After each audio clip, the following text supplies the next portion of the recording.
Lo que dice el Corán acerca de la expansión del universo.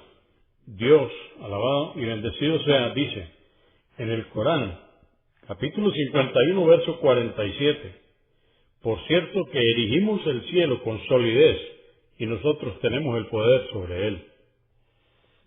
Dios, alabado sea, dice en el Corán, en el capítulo 21, verso 104, ese día será enrollado el cielo como un pergamino, y así como os creamos la vez primera de la nada, os resucitaremos. Esta es una promesa que habremos de cumplir. Dios, alabado y bendecido sea, nos dice en el Corán, capítulo 14, verso 48, el día que la tierra sea cambiada por otra, así como también los cielos, todos comparecerán ante Dios, único, victorioso. Estos versículos confirman que el universo en donde vivimos está en continua expansión en el espacio. Si volviéramos el tiempo atrás, veríamos que todo el universo surgió de un átomo primitivo o un huevo cósmico. Luego explotó por orden de Dios y se transformó en una nube de humo de donde se crearon los cielos y la tierra. El universo se expande en el espacio constantemente hasta que, por orden de Dios, dejará de hacerlo. En ese momento, el universo colapsará sobre sí mismo y se fundirá nuevamente en un átomo primitivo. La explosión y la formación volverá a ocurrir, y un cielo y una tierra, no como las que conocemos, se formarán nuevamente. En esta etapa, la vida del mundo se terminará y comenzará la vida eterna. Todos estos episodios, tal como sucederán, están mencionados en el Sagrado Corán. Uno descubre que este tema, que fue descubierto por la ciencia moderna, está explicado en el Corán, que fue revelado hace más de 1400 años. Tan solo esto confirma el hecho de que el Corán es la palabra de Dios y que Muhammad, la paz de Dios sea con él, recibió la revelación divina y le enseñó a su pueblo estos hechos científicos en una época en la que nadie los conocería, sino hasta muchos siglos después. Los astrónomos han descubierto que el universo está en continuo movimiento y que se expande. Esto fue descubierto al estudiar las galaxias y los cuerpos celestes más lejanos. El astrónomo norteamericano Besto M. Slipher, que estudió los espectros de las galaxias, notó que las líneas espectrales de algunos sistemas cercanos se corrían hacia longitudes de ondas más largas. Este cambio de longitud de onda demuestra que la mayoría de las galaxias se estaban retirando de la Vía Láctea a varios cientos de kilómetros por segundo. El astrónomo norteamericano Edwin Hubble confirmó que el espacio se estaba expandiendo y que cuanto más remota se encuentra la galaxia, más alto era su velocidad de retroceso y que su velocidad de retroceso era proporcional a su distancia. Con esto vemos que los estudiosos de la astronomía han afirmado que el universo está en constante expansión. Esta expansión continuará hasta que desaparezca la gravedad que lo rige y los planetas se esparzan por el universo, que resultará en el fin del mundo, tal como lo conocemos. Dios, alabado y bendecido sea, nos dice en el Corán, en el capítulo 82, verso 1 y 2, cuando el cielo se hienda y cuando las estrellas caigan. Acerca de los cuerpos celestes, Dios, alabado y bendecido sea, nos dice en el Corán, en el capítulo 13, verso 2, Dios es quien elevó los cielos sin columnas. Estudios sobre el universo, realizados recientemente, confirman que hay una gran energía en la materia, sus componentes y los cuerpos celestes. Dios es su creador. Los científicos han descubierto que existen distintos tipos de energía poderosa que fluye en los cielos y en la tierra. Estas energías son, primero, energía nuclear fuerte. Este tipo de energía mantiene unidas las partículas subatómicas que incluyen protones, electrones y neutrones. 2. Energía nuclear débil. Este tipo de energía causa ciertos tipos de decadencia radioactiva. 3. Energía electromagnética. Es la energía que mantiene a los átomos unidos dentro de la materia y que también les da sus respectivos rasgos. 4. La gravedad. Es la forma más débil de energía que se conoce, pero a la larga es una forma de energía localizada, ya que mantiene todos los cuerpos celestes en sus respectivos lugares.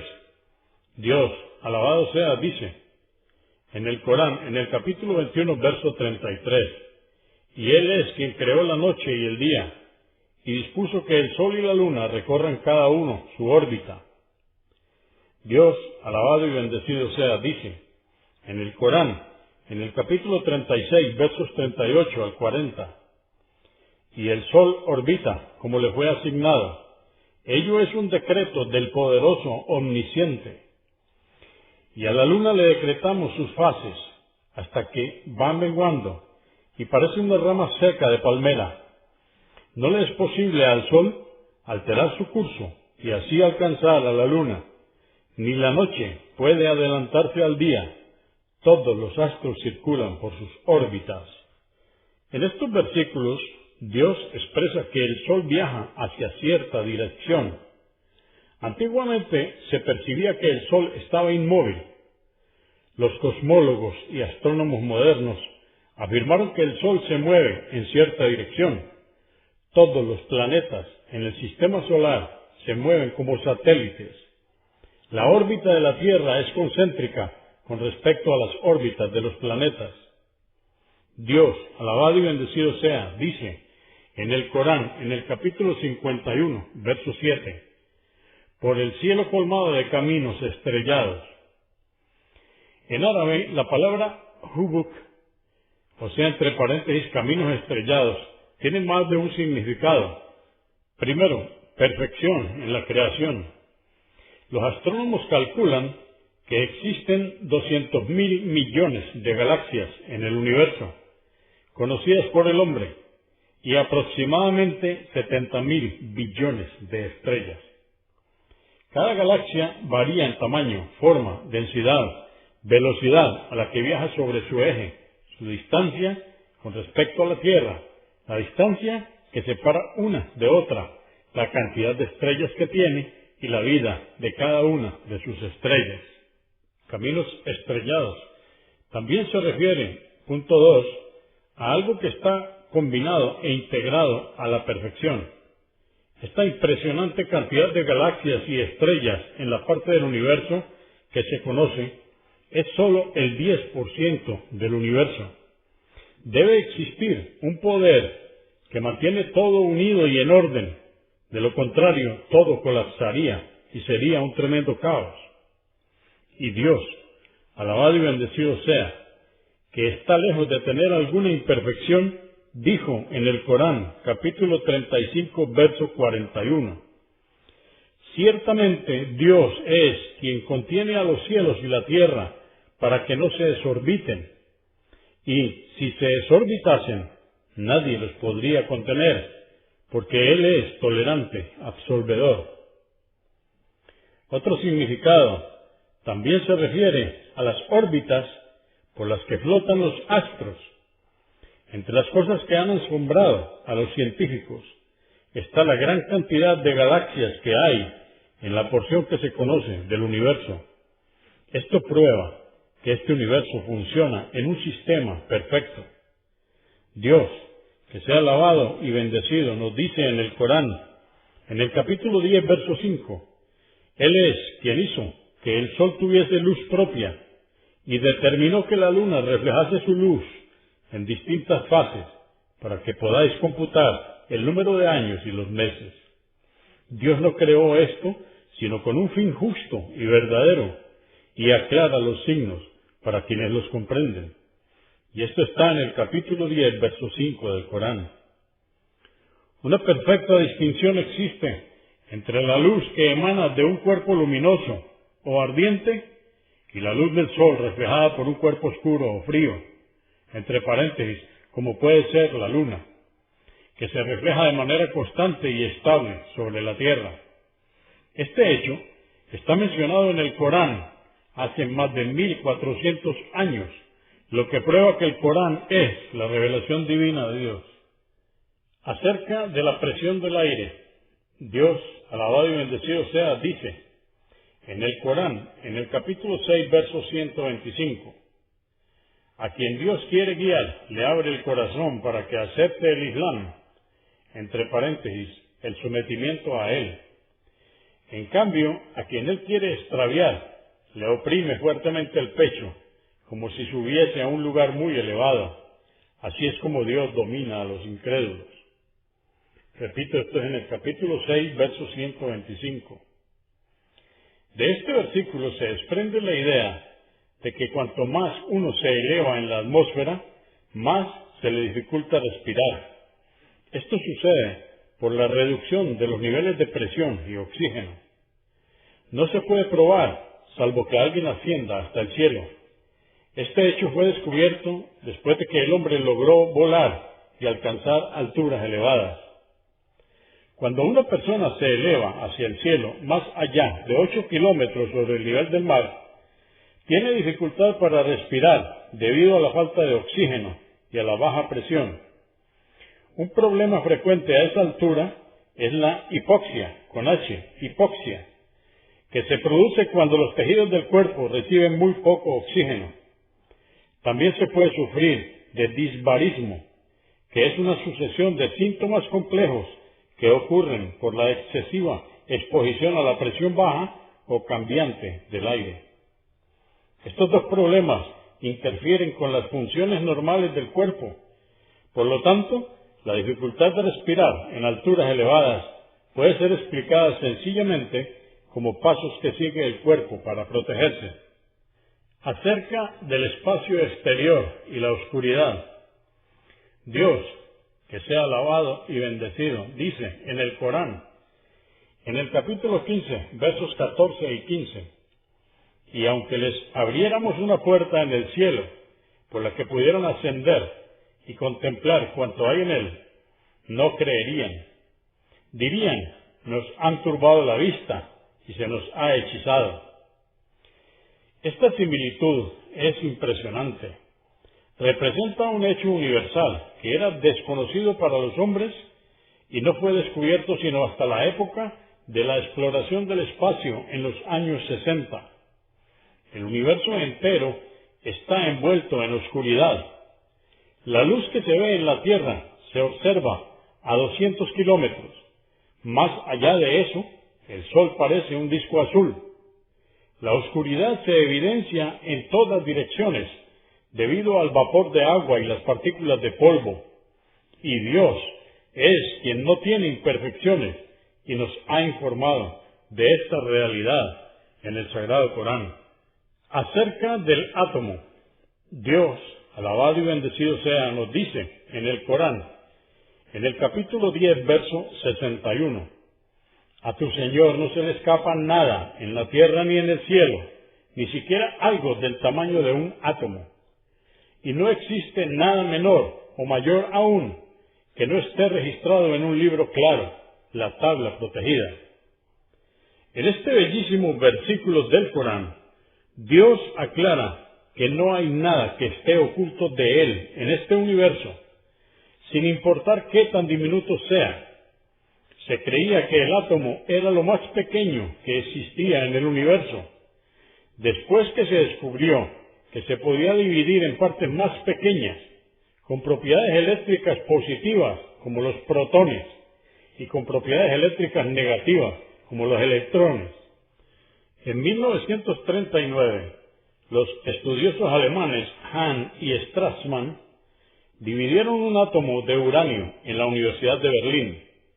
Con más investigaciones, es posible que se descubran partículas más pequeñas aún. Las ciencias modernas han alcanzado un nivel de desarrollo técnico y de avances científicos en varias áreas de la vida.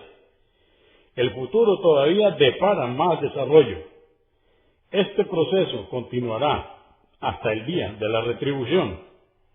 Los esfuerzos colectivos de toda la humanidad en las áreas del conocimiento nunca se equipararán ni se acercarán al conocimiento y la habilidad de Dios. Dios, que sea alabado y bendecido, nos dice en el Corán, en el capítulo 17, verso 85, te preguntan acerca del Espíritu. Diles, el Espíritu es una de las creaciones de Dios, de las que sólo Él tiene conocimiento, y no se os ha permitido acceder sino a una parte del inmenso conocimiento de Dios. El conocimiento de Dios y sus habilidades son ilimitados e inigualables. En este versículo coránico, Dios nos da una simple explicación para que nuestras mentes puedan reconocer y absorber la gran diferencia entre su conocimiento y el nuestro. Alabado sea Dios. Acerca del desarrollo del embrión humano. Dios, alabado y bendecido sea, nos dice en el Corán, en el capítulo 23, versos 12 al 16, he aquí que creamos al hombre, Adán, de barro. Luego hicimos que se reprodujese por medio de la fecundación y preservamos el óvulo fecundado dentro de una cavidad segura, el útero. Transformamos el óvulo fecundado en un embrión, luego en una masa de tejidos. Luego de esa masa de tejidos creamos sus huesos, a los que revestimos de carne. Finalmente, soplamos en el feto su espíritu. Bendito sea Dios, el mejor de los creadores. Sabed que, después de haber sido creados, moriréis en el tiempo prefijado, y el día del juicio seréis resucitados. Las etapas por las que pasa un ser humano son, primero, un extracto de barro. Adán, el padre de la humanidad, fue creado de barro. Este versículo echa por la borda la teoría de la evolución que la ciencia refuta. Esto indica que los seres humanos son una creación que se distingue de otras. Los seres humanos no se desarrollaron a partir de otras especies. 2. Una mezcla de esperma. En esta etapa, el hombre y la mujer emiten fluidos que pueden resultar en que el óvulo sea fertilizado por el esperma o que no lo sea por voluntad de Dios. Dios, que sea alabado y bendecido, nos dice en el capítulo 76, verso 2 del Corán, por cierto que creamos al hombre de una gota de esperma, capaz de reproducirle, y le agraciamos con el oído y la vista. Si el espermatozoide no logra fertilizar el óvulo, es arrastrado fuera del útero junto con el óvulo, pero si logra fertilizarlo y se forma el cigoto, quedará prendido de un lado del útero en forma de blástula. Si Dios desea que se prenda al útero, pasará a la etapa del alaqah, en árabe algo parecido a una sanguijuela que cuelga.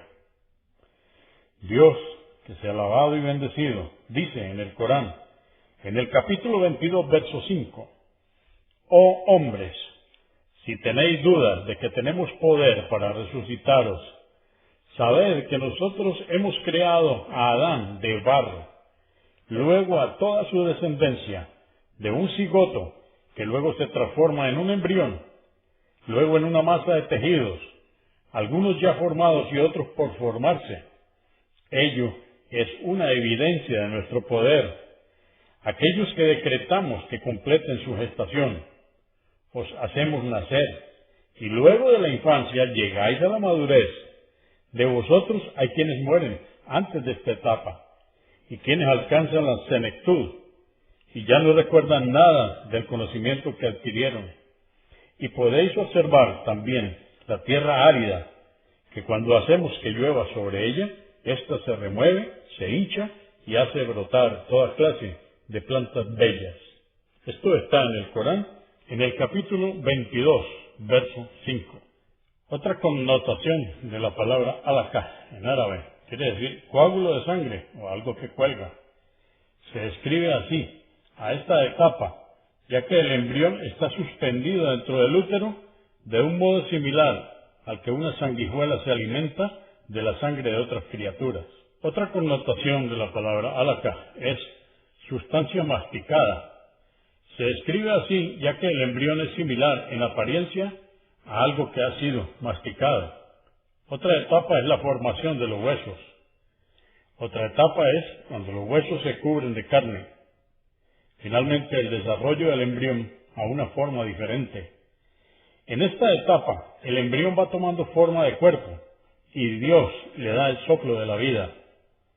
El embrión humano atraviesa varias etapas entre tres tinieblas. Dios, que sea alabado y bendecido, nos dice en el Corán, en el capítulo 39, verso 6, Él os creó a partir de un solo ser, Adán, luego de él a su esposa Eva, y os agració con 4 parejas de reses que conforman el ganado, 2 ovejas, 2 cabras, 2 camellos y 2 vacas.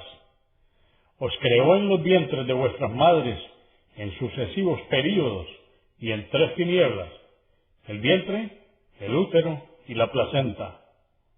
Aquel que os sometió todas las cosas para vuestro beneficio, Él es Dios, vuestro Señor. Él posee la soberanía real en esta vida y en la otra. No hay nada ni nadie con derecho a ser adorado salvo Él. ¿Cómo entonces os desviáis? Y esto está en el Corán, repito, en el capítulo 39, verso 6. Este versículo explica que el embrión está resguardado por 3 cubiertas que están referidas como 3 tinieblas en el versículo.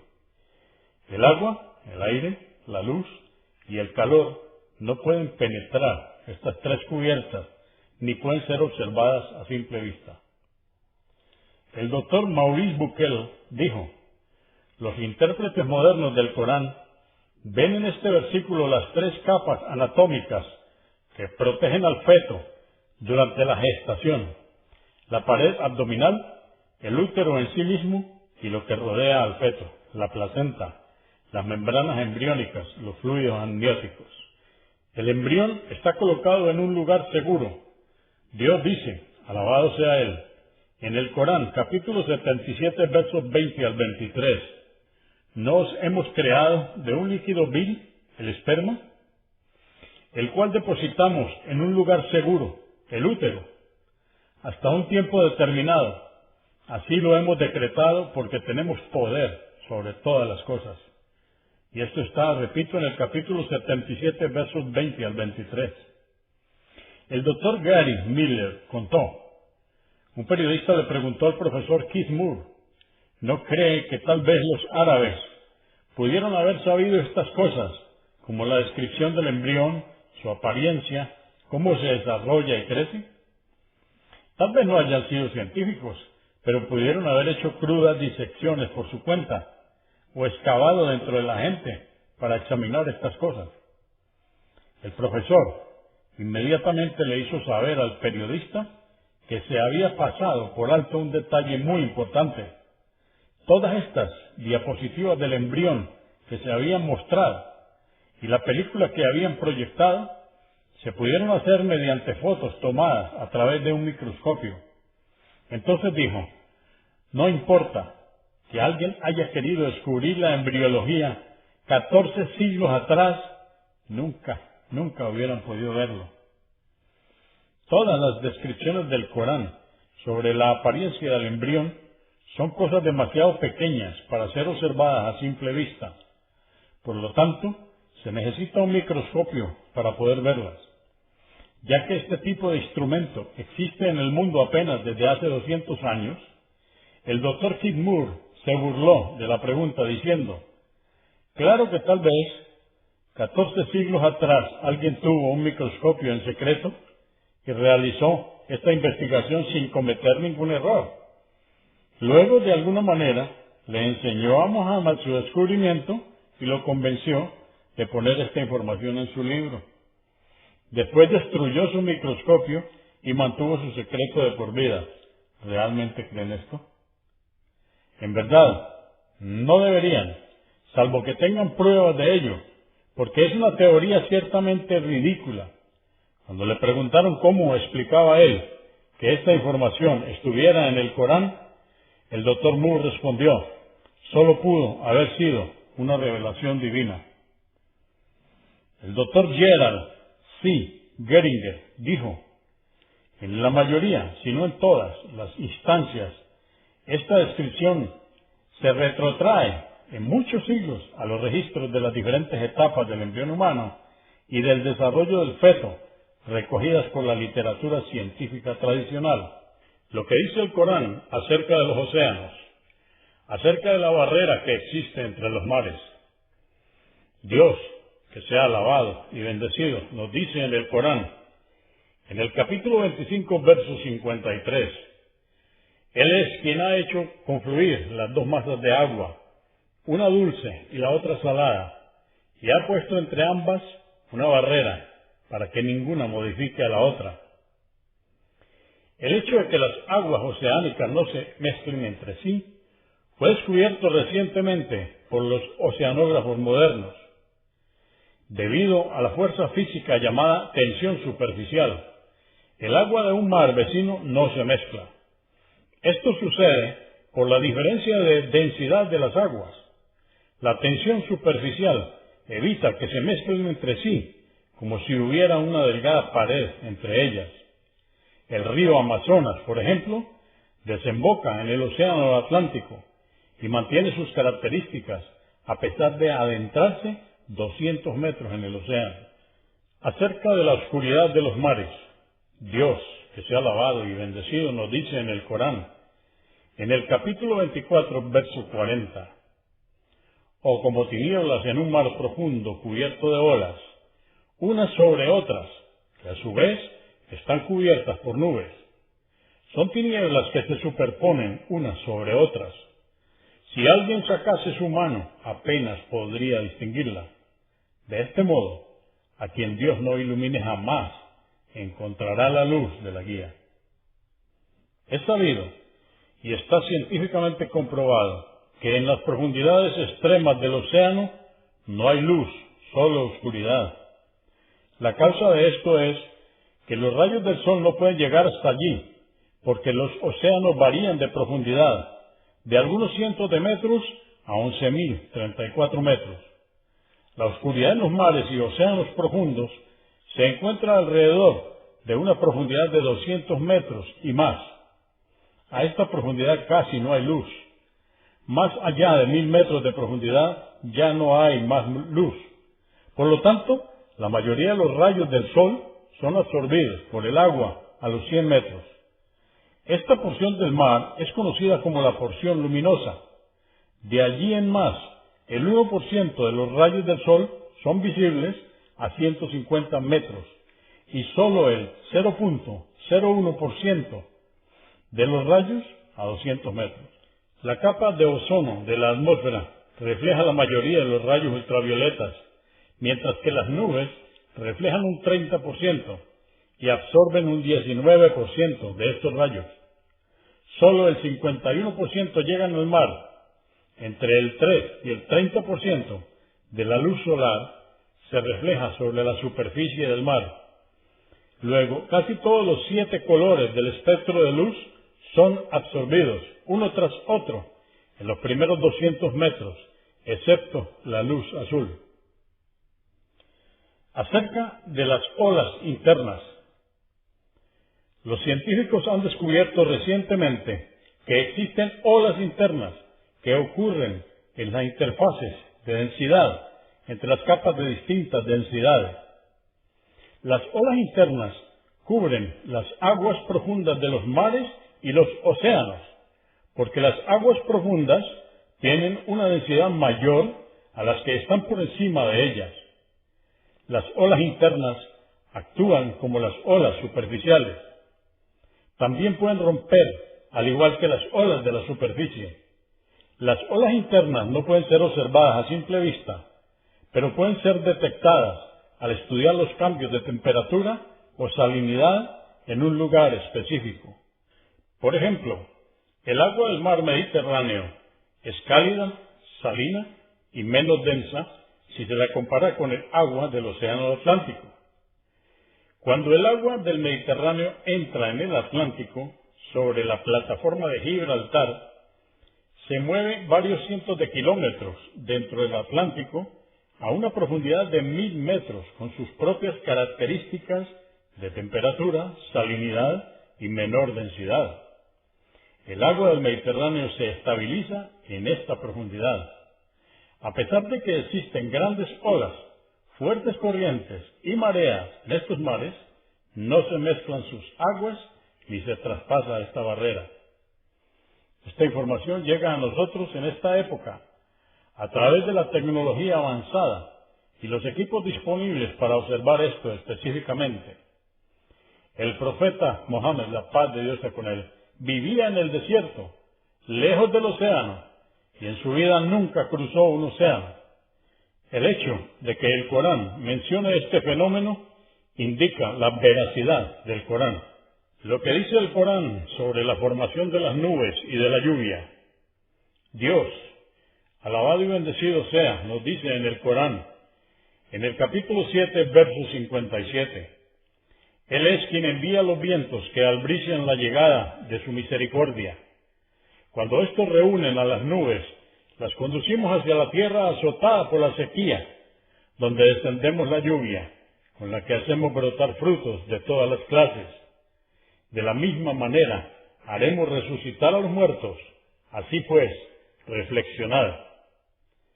Dios, alabado y bendecido sea, nos dice en el Corán, en el capítulo 15, verso 22, enviamos los vientos fecundadores y hacemos descender del cielo agua con la que os damos de beber, y vosotros no podéis disponer de sus reservas. La ciencia moderna ha confirmado los puntos científicos mencionados en estos versículos del Corán. Los vientos llevan las partículas de agua que son ricas en sal hasta la atmósfera. Estas partículas, que se llaman aerosoles, funcionan como colectores de agua y forman las gotas de lluvia al recolectar todo el vapor de agua de su alrededor. Las nubes se forman del vapor de agua que se condensa alrededor de los cristales de sal o partículas de polvo en el aire. Debido a que las gotas de agua en estas nubes son muy pequeñas, como un diámetro de entre 0.01 y 0.02 milímetros, las nubes están suspendidas en el aire y se esparcen por el cielo. En consecuencia, el cielo se cubre de nubes. Las partículas de agua que rodean los cristales de sal y de polvo aumentan de tamaño y así se forman en gotas de lluvia.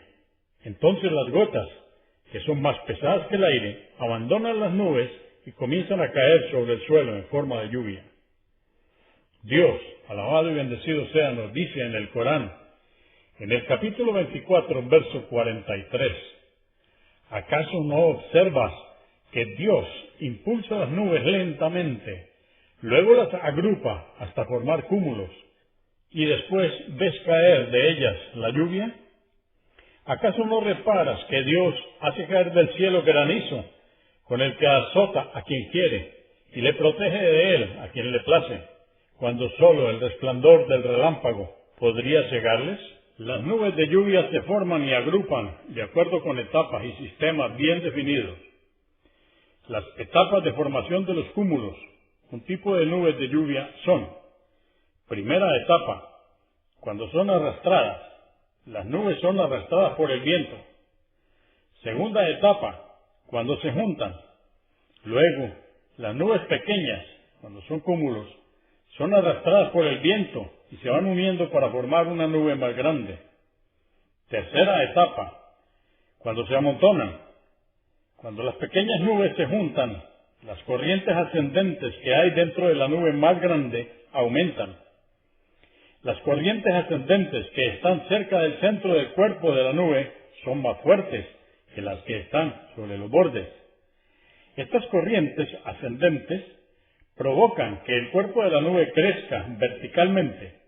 Así la nube se va amontonando hacia arriba. Este crecimiento vertical provoca que el cuerpo de la nube se estire hacia regiones más frías de la atmósfera, donde las gotas de agua y el granizo se forman, y empiezan a agrandarse más y más. Cuando estas gotas de agua y granizo se vuelven demasiado pesadas para que las corrientes ascendentes sigan sosteniéndolas, comienzan a caer de la nube en forma de lluvia, de granizo, etc. Una nube se electrifica cuando el granizo cae a través de una región de la nube donde las gotas están demasiado frías y se forman cristales de hielo. Cuando las gotas líquidas se solidifican a una piedra de granizo, se congelan al contacto y despide cierto calor latente. Esto hace que la superficie de la piedra de granizo se mantenga más cálida que los cristales de hielo que la rodean. Cuando la piedra de granizo se pone en contacto con un cristal de hielo, ocurre un importante fenómeno. Los electrones pasan del objeto más frío al más cálido. De esta manera, la piedra de granizo se carga negativamente. El mismo efecto ocurre cuando las gotas enfriadas se ponen en contacto con la piedra de granizo y pequeñísimas astillas de hielo con carga positiva se rompen. Estas partículas más livianas, que tienen carga positiva, son llevadas a la parte superior de la nube por las corrientes ascendentes. El granizo cae hacia la base de la nube y así la parte más baja de la nube se carga negativamente. Estas cargas negativas son descargadas después en forma de rayo. Podemos deducir de esto que el granizo es el factor más importante para que se produzcan los rayos. Dios, alabado y bendecido sea, nos dice en el Corán, en el capítulo 13, verso 13, el trueno le glorifica con su alabanza, así como los ángeles por temor a él. Envía los rayos y fulmina con ellos a quien quiere. Sin embargo, los incrédulos discuten acerca de Dios. Ciertamente, Él es severo en el castigo. El Corán y los animales.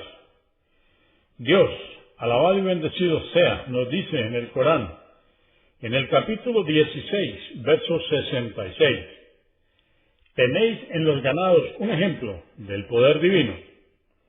Os damos a beber de lo que se produce en sus entrañas, que a pesar de haber heces y sangre, surge leche pura, gustosa para quienes la beben. Maurice Bucaille dijo, desde un punto de vista científico, las nociones fisiológicas deben tenerse en cuenta al comprender el significado de este versículo. Las sustancias que aseguran la nutrición general del cuerpo derivan de transformaciones químicas que ocurren a lo largo del tracto digestivo. Estas sustancias vienen del contenido del intestino. Cuando llegan al intestino, en la etapa apropiada de transformación química, pasan a través de sus paredes y hacia la circulación sistémica. Este pasaje se ve afectado de dos maneras, ya sea directamente por lo que se conoce como, entre comillas, vasos linfáticos y indirectamente por la circulación portal.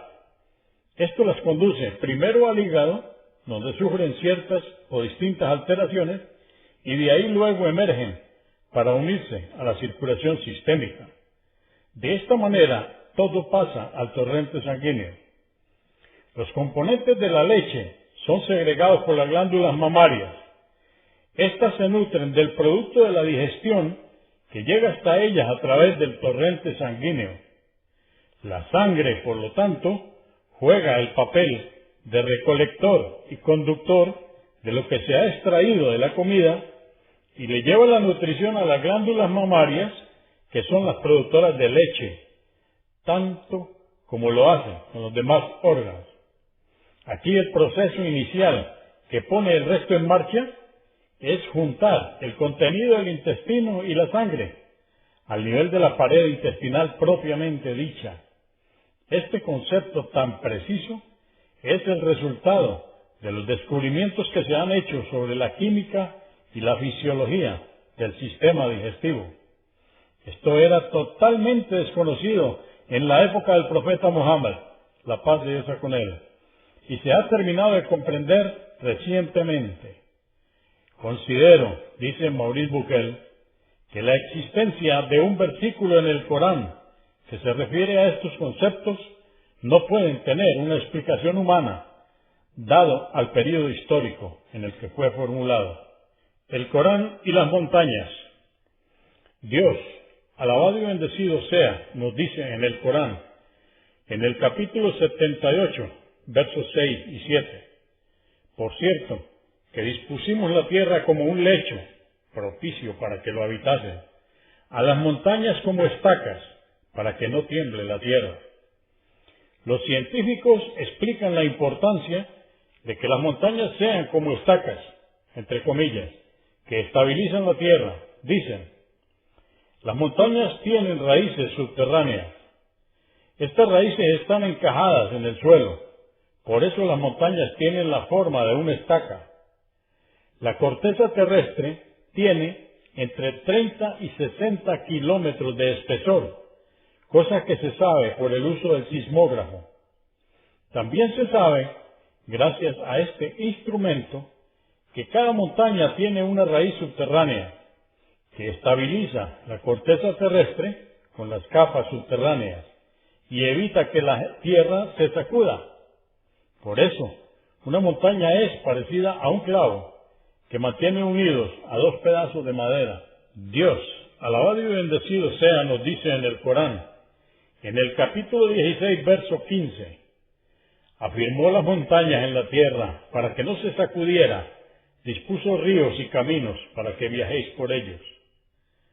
La ciencia moderna afirma el hecho de que las montañas están distribuidas uniforme y perfectamente sobre la tierra, lo que la estabiliza, especialmente aquellas montañas que los geólogos llaman cordillera de montañas asimétricas, que se encuentran en todos los continentes.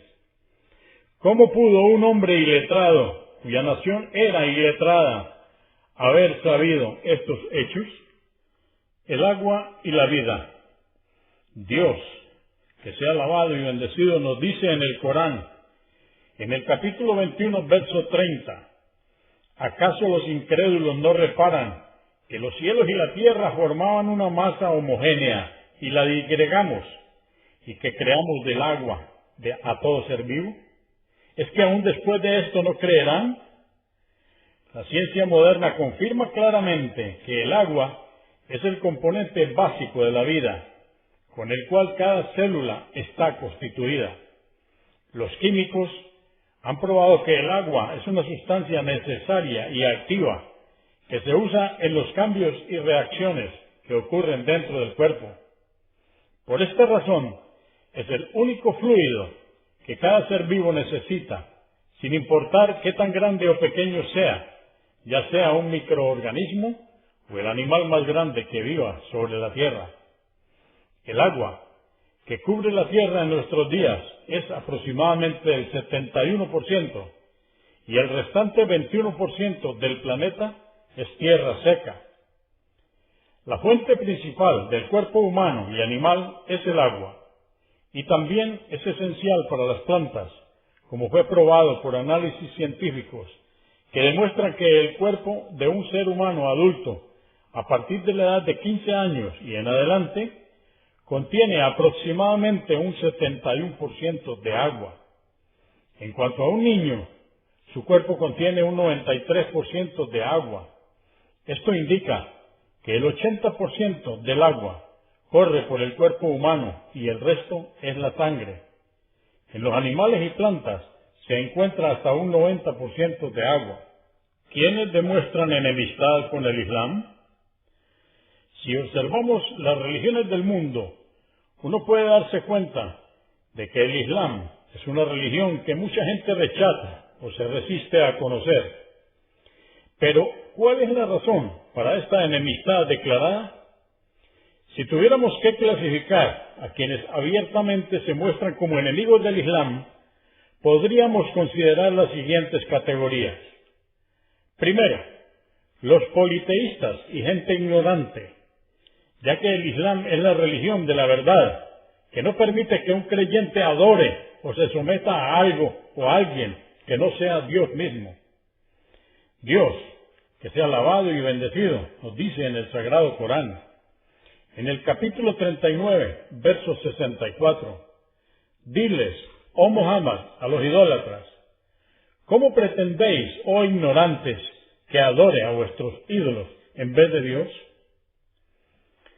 Segunda categoría, las personas cuya inclinación natural ha sido adulterada, ya que el Islam es una religión que está de acuerdo con la inclinación natural de los seres humanos.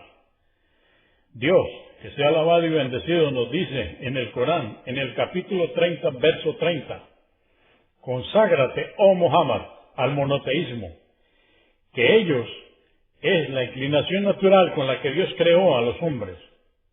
La religión de Dios es inalterable y esta es la forma de adoración verdadera, pero la mayoría de los hombres lo ignoran. Tercera categoría, la gente injusta, ya que el Islam es una religión de justicia y equidad. Dios, que sea alabado y bendecido, nos dice, Dios ordena ser equitativo, benevolente y ayudar a los parientes cercanos, y prohíbe la obscenidad, lo censurable y la opresión. Así os exhorta para que reflexionéis. Esto nos lo dice en el capítulo 16, verso 90. Cuarta categoría de los que demuestran enemistad con el Islam, quienes buscan esparcir el mal y causar daño, ya que el Islam es la religión de la rectitud y de la reforma. Dios, alabado y bendecido sea, nos dice en el Corán, en el capítulo 5, verso 64, y los incrédulos se afanan por corromper en la tierra, y Dios no ama a los corruptores. Quinta categoría de los que se enemistan con el Islam, los transgresores, ya que el Islam es la religión de la paz. Dios, que sea alabado y bendecido, nos dice en el Corán, en el capítulo 2, verso 190, y combatid por la causa de Dios a quienes os combatan, pero no seáis agresores, porque ciertamente Dios no ama a los agresores. Sexto, esta es los fanáticos y los extremistas, ya que el Islam es una religión moderada. Dios, alabado y bendecido, nos dice en el Corán, en el capítulo 2, verso 143, hicimos de vosotros una comunidad moderada y justa, a fin de que fuerais testigos ante la humanidad de la llegada de los profetas anteriores y fuera el mensajero vuestro testigo. Séptima categoría de la gente que se enemista con el Islam es la gente que tiene deseos lujuriosos, ya que el Islam es una religión de pudor y castidad. Dios, alabado sea y bendecido sea, dice, apartaos de todo lo que os lleve a la fornicación, pues esto es una inmoralidad y conduce al mal. Esto está en el capítulo 17, verso 32. Es la octava clasificación de quienes se enemistan con el Islam, quienes desean la vida mundanal, ya que el Islam es una religión de solidaridad y misericordia que lucha por suplir las necesidades de todas las personas. Dios, que sea alabado y bendecido, dice en el Corán, capítulo 2, verso 188, no devoraréis vuestros bienes injustamente unos a otros, ni sobornéis con ellos a los jueces para devorar ilegalmente la hacienda ajena a sabiendas. Noveno, los que se enemistan con el Islam, novena categoría, quienes desprecian y denigran a la humanidad y creen ser un pueblo elegido, ya que el Islam es una religión de igualdad que lucha contra todo tipo de racismo y prejuicio.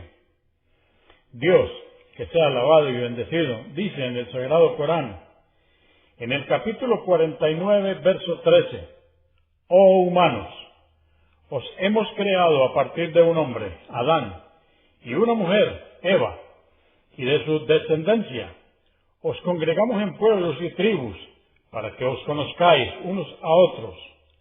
En verdad, el más honrado de vosotros ante Dios es el más piadoso. Ciertamente Dios es omnisciente y está bien informado de lo que hacéis. Repito, esto está en el Corán, en el capítulo 49, verso 13. Las cualidades distintivas y los privilegios del Islam. Ya que el Islam es la última religión, tiene cualidades y privilegios distintivos que lo hacen adecuado para todo tiempo y lugar. Primero, es la última religión divina revelada al ser humano. Segundo, el Islam reconoce todas las revelaciones divinas. Por un lado, los judíos no reconocen a Jesús y los cristianos no reconocen a Muhammad, la paz de Dios sea con él. Mientras que por el otro, los musulmanes reconocen a Moisés, a Jesús y a todos los profetas, que Dios exalte sus nombres. Tercero, en el Islam, los seres humanos se relacionan con su Señor para todos sus asuntos y en cualquier condición. Cuarto, el Islam es la única religión que no ha sido distorsionada ni cambiada de ninguna manera. Harry G. Dorman dijo: el Corán es la revelación de Dios, literal, dictada a Muhammad por el arcángel Gabriel, perfecta en cada letra. Es un milagro eterno que se atestigua a sí mismo y a Muhammad, el profeta de Dios.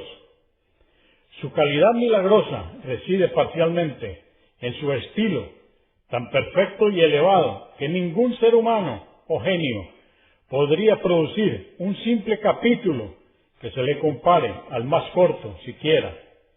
Y también reside parcialmente en el contenido de enseñanzas, profecías sobre el futuro e información sumamente precisa que jamás un hombre iletrado como Muhammad pudo haber reunido por motus propio.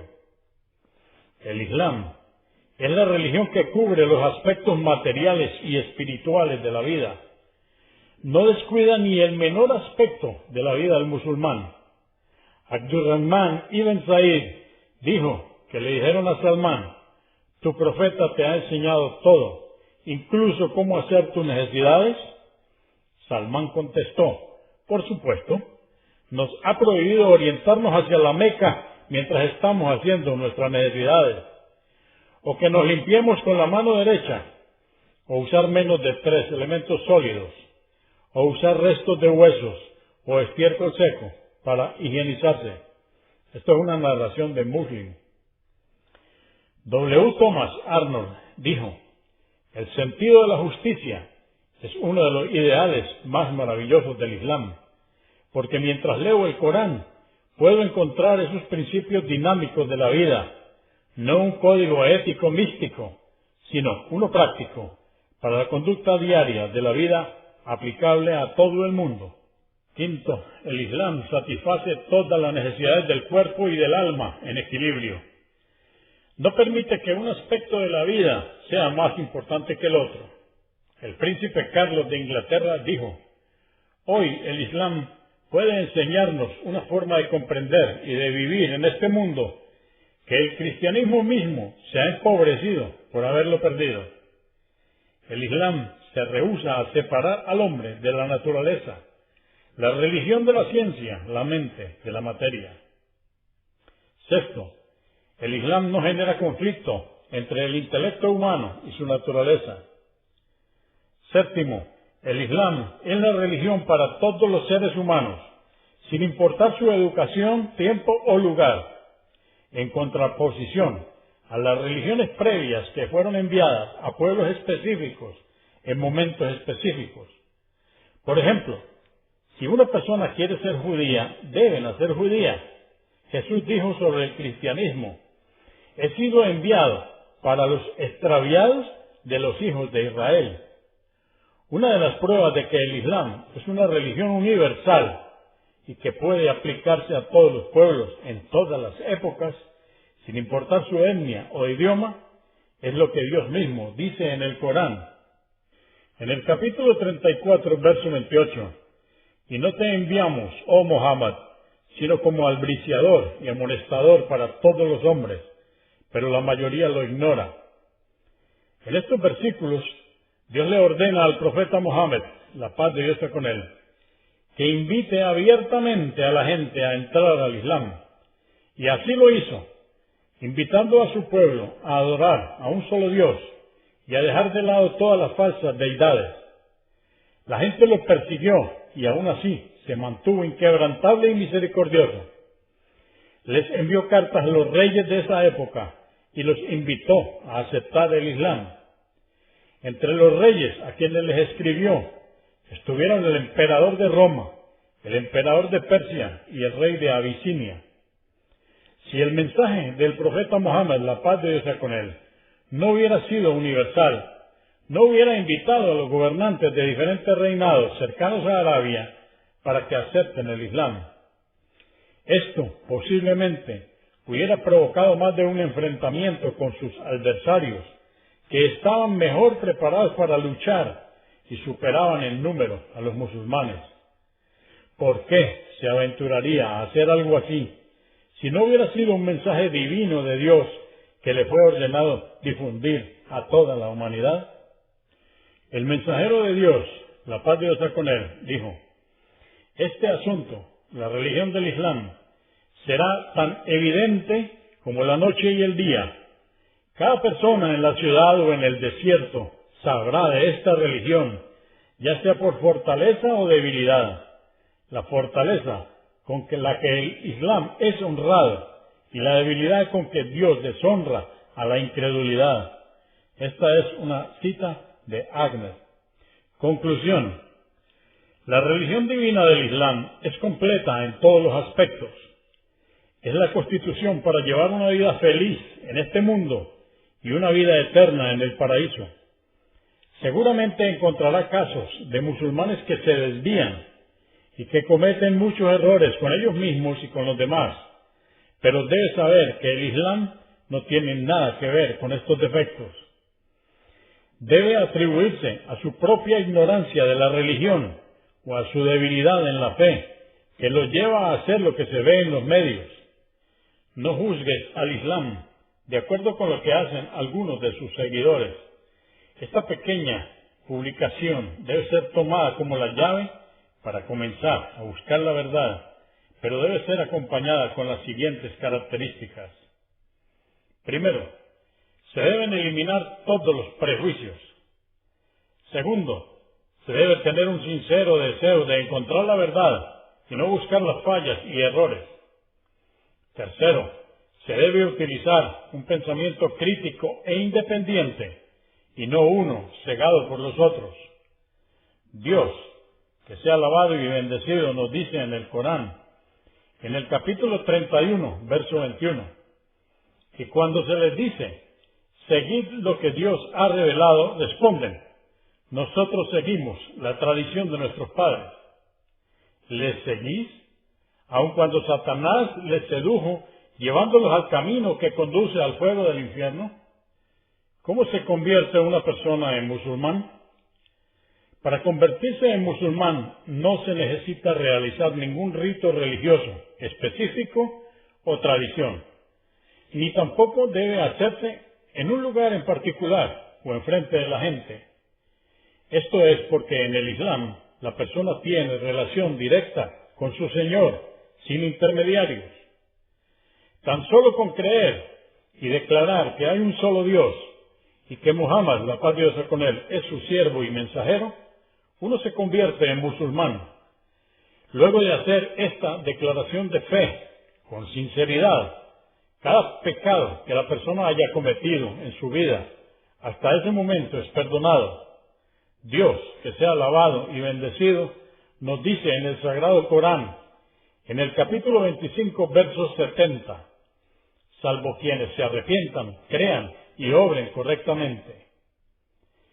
A estos Dios les perdonará sus pecados y en su lugar les registrará buenas obras, y Dios es absolvedor, misericordioso.